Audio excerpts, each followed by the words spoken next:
Well, today, I'm going to be comparing the two weird crossover games. Well, once again, this is a copyright video, so you have been warned. Okay, so, how Mortal Kombat vs. the DC Universe compared to Marvel vs. Capcom? Let's get this over with once again. Okay, Mortal Kombat vs. the DC Universe is my first Mortal Kombat game that I used to own. Well, I was going to get Mortal Kombat 9, but I was more interested with that game. But now these days, I wish I have gotten Mortal Kombat 9 instead, because I didn't enjoy this game like I used to, because it just gotten plain boring. The mechanic to the games just felt so lazy, and the combos are just simple, like it is literally all what your character is going to do, and the controlling buttons just made it confusing. When you move this circle thing up, well, you don't jump, you just move to the other side. Instead, you use this thing to jump. The pacing of this game is just too slow, and I didn't even have time to make my characters fight back. And the story mode playthrough is just so painful to play through. Like, I just couldn't breathe. Okay, as for Marvel vs. Capcom, well, I thought the gameplay and the pacing is better for me. You can actually move your characters much faster and create your own combo with your partners. Yes, that's right, Marvel vs. Capcom is a tag team battle kind of game, which that makes it more fun. Okay, well, personally, my favorite Marvel vs. Capcom game is the third one, because it has more characters and a free-on-free tag team that makes it more engaging. So yeah, Mortal Kombat vs. the DC Universe is nowhere near as engaging and fun as Marvel vs. Capcom. It was just so lazy in comparison. So, a crossover fighting game with the superior gameplay, without a doubt, is Marvel vs. Capcom. Okay, the fighters in the characters roster, we have Scorpion, Sub-Zero, Sonya, Shang Tsung, Katana, the Joker, Catwoman, The Flash, Superman, Batman, Jax, Liu Kang, Raiden, Kano, Baraka, Wonder Woman, Destro, Lex Luthor, Shazam. Well, actually, his name is Captain Marvel in this game, but I will refer to him as Shazam in this video, and Green Lantern. Okay, these characters in the games can be a bit exciting at times, but it is also pretty lazy. I mean, is that all of the characters that you're going to put in this game? Like, where's Johnny Cage, Kung Lao, Harley Quinn, Aquaman, and even Molina? These characters are popular in both of these franchises, but yet, they did not put them in the games. That's literally all they have here. You know what? That's fine. At least Doomsday is not in it. Well, unlike Mortal Kombat vs. the DC Universe, Marvel vs. Capcom has a lot more characters, if you count how many games that they have. And the popular characters are even in it too. And you get to pick 2 characters, or 3, as a tag team. And that is so creative, and a fun way to play the game. Well, playing Marvel vs. Capcom, well, it makes Mortal Kombat vs. the DC Universe so boring in comparison. So the game with the superior characters on the rosters is not surprisingly Marvel vs. Capcom. Yeah, I'm sorry guys, but Marvel vs. Capcom has a lot more creative activity, while Mortal Kombat vs. DC does absolutely nothing, and even the fatalities are pretty held back. Like, they are not even violent at all, they just all come off as cartoony, And that is because it is a rated T game for teenagers to play, which that makes sense because that would be out of characters of the Justice League to be killing someone. So I don't blame them, I guess. Well, Marvel vs. Capcom won this round. Now let's move on to the story. Okay, well, Mortal Kombat vs. the DC Universe do, in fact, has a story mode. Well, Marvel vs. Capcom never had a story mode. Well, until the 4th game, they do. The 4th game is the Marvel vs. Capcom game that I owned. Well, the story in Mortal Kombat vs. the DC Universe, the two worlds had a rivalry. In Marvel vs. Capcom, on the other hand, well, they don't have a rivalry at all. The Capcom players and the Marvel heroes were just teaming up against the big bad. Okay, well, I love that idea of Capcom and Marvel working together, but they never show how they were together. They just start off the story mode with them fighting Ultron's Sigmund army, and they never show an origin story of how they were together, and it leaves me kind of confused. Well, unlike Marvel vs. Capcom, Mortal Kombat vs. DC shows an origin story of how they cross over, and this is something that I wish they did with Marvel vs. Capcom story. But there's something about the story mode that doesn't make sense. Like, how the hell Liu Kang was able to defeat the Flash in a one-on-one fight? I mean, he's supposed to be the fastest man alive. And how Batman, of all people, was able to defeat Liu Kang? I know he has strategies and all, but I don't think his prep times or gadgets is enough to defeat the Mortal Kombat champion. And he can even beat Raiden, which that makes no sense either. And then things just got even more complicated when Superman gets defeated by Scorpion, and there's no way in hell that Sub-Zero can beat Deathstroke. Okay, I get it is a video game and all, but something about the character defeating the other character that is much superior than them, that is just rubbing the comic book fans in the wrong way. So I don't buy this logic. And plus, Raiden was pretty out of character in this game. Like, he would never get enraged and attack Batman just to get Liu Kang back, and they pretty much wasted him too when he made him fight Liu Kang, just like they made Raiden and Liu Kang fight in Mortal Kombat 9, and they just end up killing him off for no reason. By the gods, no!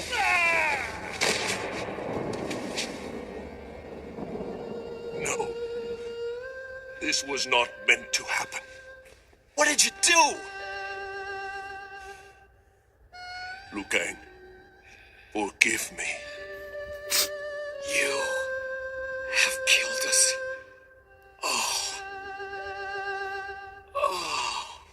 Then they made them fight again in Mortal Kombat 11, but this time nobody gets killed, and oh my gosh, that makes free Liu Kang vs. Raiden fight in Mortal Kombat games. Like, I don't know what's up with that. Well, I am happy that Liu Kang didn't die, but still. Okay, in case that you are wondering who won between Mortal Kombat vs. DC, well, the thing is, nobody wins at the end of the story mode. Like, they never explain who won. They just end up working together to stop the final boss, which we will talk about on the next round. So, do I think that the story mode in Mortal Kombat vs. the DC Universe is mediocre? Well, to be honest with you, I think both of the story in both of these games are mediocre, but the difference is that the playthrough of the story mode is just frustrating, and I just lost a lot of fights for how slow it is. So, I rather play through the story mode in Marvel vs. Capcom. Okay, the movie with the superior story mode is Marvel vs. Capcom. Okay, the final boss in Mortal Kombat vs. the DC Universe is Dark Khan, and he is such a boring villain. Okay, well sure, he used mind control stuff, which is called the Rage, to make the two worlds fight each other, but he does not have a actual motivation, and he has less screen time. Well, even Raiden and Superman work together to fight Dark Khan. Well, you have to pick one character out of time to fight him, instead of playing as both of them. Yike, the final boss at the story could have been fun that way, with a tag team.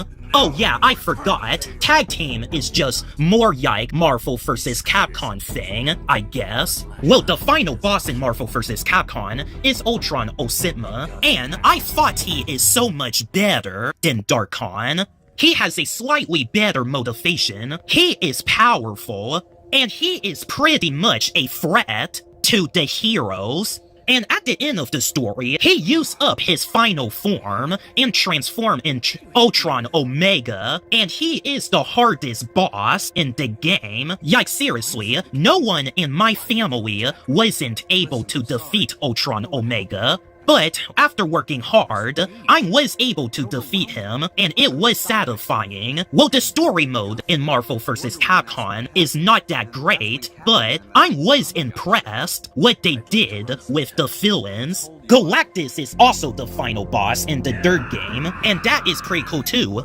Okay, a crossover fighting game with the superior boss is Marvel vs. Capcom all the way.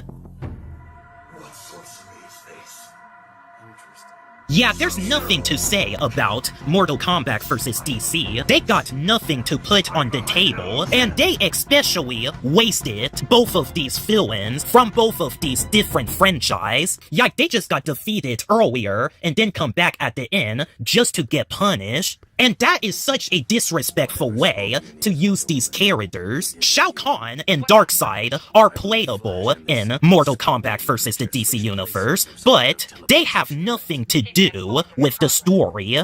Well, the combos are just basic, and the super move stuff just felt lazy and unexpired. Well, there's a one-trigger move that is called the Rage, and even you fight back on it, it won't be effective. And I thought that was just pretty lame. Well, Marvel vs. Capcom used create activity with their comic book character and their video game characters. Like all of these characters in the games each have their own theme songs.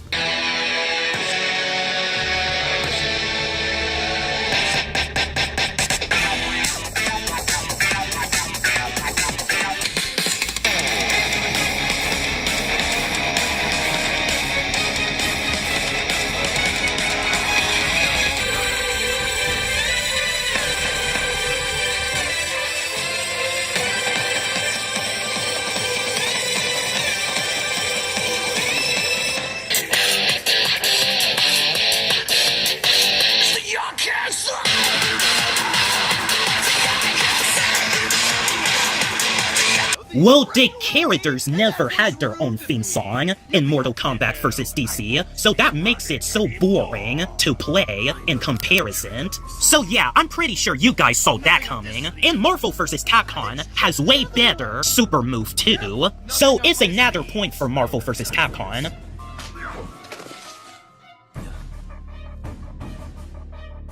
Well, I'm about to say it. Mortal Kombat vs. the DC Universe is not fun at all. Well, at least what I realize. Most people said it is a bad game, which I agree. The story mode is actually stupid. The gameplay was just executed so boring. Yike, let's be for real, guys. This game has no create activity, but Marvel vs. Capcom do. You can create your own combos with your tag team partners and everything. Yike, Marvel vs. Capcom is yike the new Super Smash for me.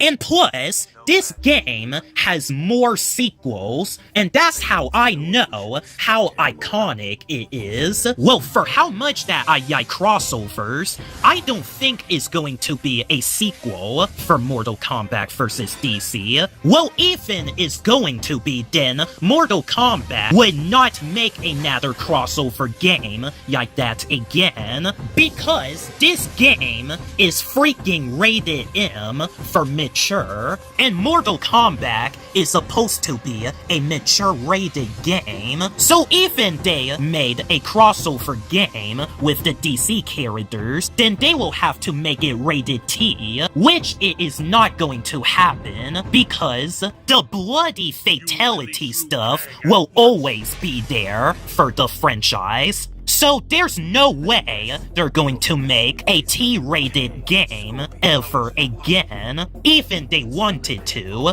So yeah, I don't think they're going to make a sequel, like ever. Even they did, then I won't be interested unless they're going to be creative about it this time. Marvel vs. Capcom is way better by miles. It is my favorite video game, and one of my favorite crossovers, and I highly recommend playing it more than Mortal Kombat vs. DC. Okay, although the story mode is pretty mid, but outside of the not-so-good story, the gameplay, the creativity by themselves, it was overall a good time to play with your friends and family. So yeah, Mortal Kombat vs. the DC Universe gets a pathetic 1 out of 10, and Marvel vs. Capcom gets an excellent 10 out of 10. Well, if you want to count the story mode, then it is an 8 out of 10 then. Okay, now that I got this out of my chest, I'm just going to forget that the Mortal Kombat and DC crossover never happens, and just stick with Marvel vs. Capcom, like always. And plus, the Mortal Kombat and DC crossover should not exist either, and that is a negative, another negative stuff what this game had. So, what do you guys think of these two crossovers? Well, don't forget to like and subscribe, and just actually subscribe, because I saw that most of you guys are not subscribed in my old channel. Well, if you prefer Mortal Kombat vs. DC, then that's totally fine. I'm not going to hate you or anything. Everyone has their own opinion, and you're entitled to it, and I'm entitled to mine. But I hated this game though, and because of the fact this game is rated T, it is less violent. Like, out of all of the Mortal Kombat games that I have played, that one was the least adult, and that is embarrassing. Well, anyway, I hope that you have a good day, and I will see you guys next time.